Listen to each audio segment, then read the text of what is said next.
രാത്രി ഒരു പരിപാടി കഴിഞ്ഞ് ചമ്മാട് ഭാഗത്ത് നിന്ന് നാട്ടിലേക്ക് തിരിച്ചു വരുമ്പോൾ ചേളാരി എത്തിയപ്പോൾ റോഡിലുണ്ട് രാത്രി 1 മണി സമയത്ത് ഷംസുൽ മഈഖ് ഉസ്താദ് കാറിനിറങ്ങി. അപ്പം മൂപ്പര് വണ്ടി നിർത്തി ഇറങ്ങി. അന്വേഷിച്ചപ്പോൾ സമസ്തയുമായി ബന്ധപ്പെട്ട് വളരെ സീക്രട്ടായിട്ടുള്ള വളരെ പ്രധാനപ്പെട്ട കാര്യത്തിന് ഓഫീസിൽ അദ്ദേഹം എത്തിപ്പെട്ടതാണ്. അങ്ങനത്തെ മനുഷ്യനായിരുന്നു അദ്ദേഹം. എല്ലാ മീറ്റിങ്ങും കറക്റ്റാണ്. എത്രയോ ദശാബ്ദങ്ങളോളം അദ്ദേഹം വിദ്യാഭ്യാസമുള്ള മീറ്റിങ്ങിൽ എല്ലാ മാസവും പങ്കെടുത്തു. പക്ഷെ ഈ അവസാനത്തെ മീറ്റിംഗ് 96 ഓഗസ്റ്റ് 10 സെക്കൻഡ് സാറ്റർഡേ മീറ്റിംഗിൽ വിദ്യാഭ്യാസമുള്ള അദ്ദേഹം പങ്കെടുത്തിട്ട് അനുഭവസ്ഥർ പറയുന്നു, സാധാരണയ്ക്ക് വിരുദ്ധമായി അദ്ദേഹം പറഞ്ഞു, എനിക്കൊരു കാര്യം പറയാനുണ്ട്, യോഗ നടപടികളൊക്കെ ആരംഭിക്കുന്നേ ഉള്ളൂ. സമസ്ത കേരള ജംഇയ്യത്തുലമയ്ക്ക് വേണ്ടി കഴിഞ്ഞ കാലങ്ങളിൽ പ്രവർത്തിച്ച് മരണപ്പെട്ട ഒട്ടനവധി മഹാത്മാക്കളുണ്ട്.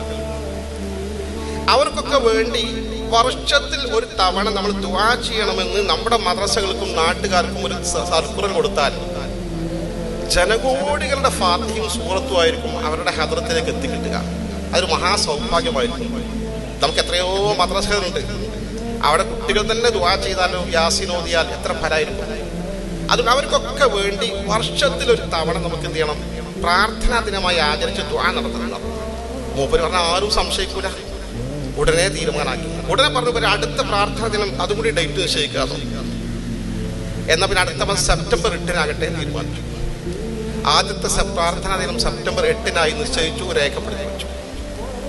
അത് കഴിഞ്ഞ് അദ്ദേഹം പറഞ്ഞു, എനിക്ക് നല്ല ക്ഷീണമുണ്ട്, ഞാൻ ഇനി യോഗത്തിൽ തുടരുന്നില്ല, ഞാൻ വീട്ടിലേക്ക് പോവുകയാണ്, കാര്യങ്ങളൊക്കെ നിങ്ങൾ നന്നായി ശ്രദ്ധിച്ച് നടത്തിക്കോ. നോക്ക്, നിങ്ങൾ എത്രയോ കാലങ്ങളായി യോഗത്തിൽ കൃത്യമായി A to Z പങ്കെടുക്കുന്ന അദ്ദേഹം അവസാനത്തെ യോഗത്തിൽ നിർണായകമായ തീരുമാനം എടുപ്പിക്കുക. ആരെയാണ് അദ്ദേഹത്തിന് ഇൽഹാം കൊടുത്തത്?